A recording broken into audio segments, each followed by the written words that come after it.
अस्सलाम वालेकुम स्टूडेंट्स। आज हम करेंगे इस वीडियो में यूनिट 12 क्लास 9 का थ्योरम नंबर 12.1.6। ये लास्ट थ्योरम है। हमारे पास 6 थ्योरम है टोटल। पिछले 5 थ्योरम मैंने आपको पिछली वीडियोस में करवा दिए हैं। कोई इशू हो तो आप कमेंट सेक्शन में पूछ सकते हैं। तो हमारे पास स्टेटमेंट क्या है? The bisector of the angles of a triangle are congruent. हमने शो करना है कि जो ट्रायंगल हमारे पास दी हुई है ट्रायंगल, उसके जो एंगल्स हैं वो क्या है? कॉन्करेंट है। उनके जो एंगल बाइसेक्टर है वो क्या है? कॉन्करेंट है। कॉन्करेंट होने का मतलब यह है कि एक पॉइंट को क्या मिल रहे हैं। ठीक है। अब हमारे पास गिवन क्या है? सिर्फ ट्रायंगल गिवन है ABC। हमने प्रूफ क्या करना है? The bisector of angle A, angle B and angle C are concurrent, यानी कि इनके जो बाइसेक्टर, जब हम एंगल बाइसेक्टर ड्रा करेंगे वो क्या करेंगे? एक पॉइंट पे मिलेंगे। तो हमने कंस्ट्रक्शन क्या की है? हमने बाइसेक्टर ड्रा किए हैं एंगल बी और एंगल सी का, जो इंटरसेक्ट कर रहे हैं किस पॉइंट पर? आई पर। फिर हमने क्या किया? आई से हमने परपेंडिकुलर ड्रा किया है। एक परपेंडिकुलर ड्रा किया है हमने आई एफ ड्रा किया, जो क्या है? ए बी के ऊपर ड्रा किया है। और आई डी हमने किसके ऊपर ड्रा किया है? यहां पर ये पॉइंट बेसिकली क्या है? आई डी बेसिकली किसके ऊपर ड्रा किया है? बी सी के ऊपर ड्रा किया है। और आई ई किसके ऊपर ड्रा किया है? सी ए के ऊपर या ए सी के ऊपर। ठीक है। यहां हमने क्या किया? परपेंडिकुलर ड्रा किए। तो हमारे पास स्टेटमेंट क्या है? स्टेटमेंट रीजन के थ्रू में क्या करना है? दोनों हमने शो करना है कि जो हमारे पास बाइसेक्टर है, एंगल बाइसेक्टर, ये कॉन्ग्रुएंट है। तो हमारे पास फर्स्ट क्या है? I D is congruent to I F. हमने क्या कह दिया? I D is congruent to I F. क्यों कहा है? उसकी रीजन ये है कि हम एंगल बाइसेक्टर के ऊपर कोई भी पॉइंट ले लें, वो बेसिकली क्या होगा? उसकी आर्म से इक्वी डिस्टेंस में वाकया होगा। इक्वी डिस्टेंस यानी कि सेम फासले पर वाकया होगा। इसलिए हमने क्या किया? ये एंगल बाइसेक्टर हमने बी का जब ड्रा किया, उसके ऊपर एक पॉइंट लिया आई के जो हमने पॉइंट ड्रा किया है आई, बेसिकली क्या होगा? इसकी आर्म से क्या होगा? से फासले पर वाकया होगा। तो इसकी वजह से हमने ये कह दिया है कि I F is perpendicular to I D. तो हमारे पास सिमिलरली बाकी दो कंडीशन में हम कहेंगे कि आई डी क्या है? परपेंडिकुलर टू आई ई। ठीक है। हमने ये कहा है क्यों? क्योंकि बेसिकली हमने जो एंगल बाइसेक्टर सी के ऊपर एंगल बाइसेक्टर जो ड्रा किया था, वो उसके ऊपर हमने पॉइंट लिया आई।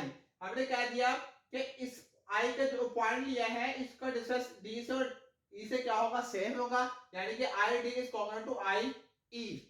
तो इन दोनों की मदद से हम ये कह सकते हैं कि हमारे पास I is common to I F, क्योंकि आई डी हमारे पास आई एफ के कॉम्पोनेंट है और आई डी किसके कॉम्पोनेंट है? आई ई के। ये दोनों साइड्स क्या है? आई डी के कॉम्पोनेंट है। तो इन दोनों की मदद से हम ये कह सकते हैं कि आई एफ इज कॉम्पोनेंट होगा आई ई के। ठीक है। अब हमारे पास अगर आई ई इज कॉम्पोनेंट है आई एफ के, तो इसका मतलब ये है कि आई जो पॉइंट है वो क्या होगा? आई जो पॉइंट है वो किसके ऊपर? एंगल बाइसेक्टर के ऊपर ड्रा हुआ है? ए के। क्यों? क्योंकि अगर हम इसके ऊपर कोई भी, इस एंगल के ऊपर कोई भी पॉइंट लेंगे, उसका अगर डिस्टेंस इससे इक्वल आ रहा है, इस पॉइंट का डिस्टेंस यानी कि इसकी आर्म से क्या आ रहा है? सेम आ रहा है, तो उसके बाद हम ये कह देंगे कि हमारे पास आई जो पॉइंट है ये क्या है? एंगल ए के बाइसेक्टर के ऊपर वाकया है। जबकि हमने कंस्ट्रक्शन में क्या कहा था कि हमारे पास जो पॉइंट ए है वो बाइसेक्टर बी के ऊपर, एंगल बाइसेक्टर बी और सी के ऊपर जो हमने एंगल बाइसेक्टर ड्रा किए हैं उसके ऊपर क्या है? वाकया है। और हमने ये भी कह दिया है कि जो हमारे पास आई पॉइंट है वो एंगल ए के बाइसेक्टर के ऊपर भी वाकया है।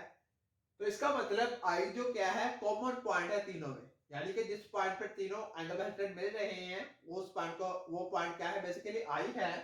तो इसकी वजह से हम ये कह सकते हैं कि हमारे पास 10 the bisector of angle A, angle B, angle C are congruent. मैं दोबारा बता दूं कि इन दोनों कंडीशन की वजह से मैंने कहा है कि I is common to I F. ये तभी कॉमन होंगे जब हम एंगल ए के ऊपर बाइसेक्टर ड्रा करेंगे, उस पर कोई पॉइंट लेंगे, तभी हमारे पास आई क्या होगा? आई एफ और आई ई इक्वल होंगे।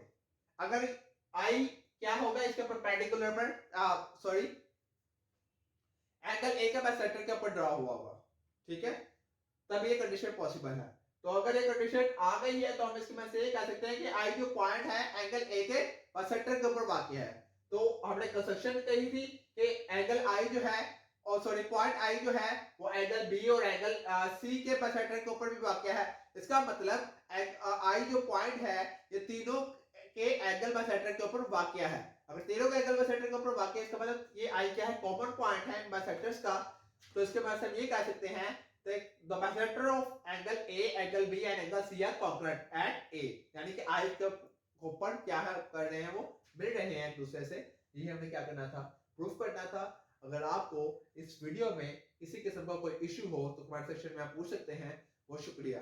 इंशाल्लाह नेक्स्ट वीडियो में मैं आपको नेक्स्ट चैप्टर्स के थ्योरम करवाऊंगा और जो एक्सरसाइज क्वेश्चन रह गए वो भी करवाऊंगा। बहुत शुक्रिया।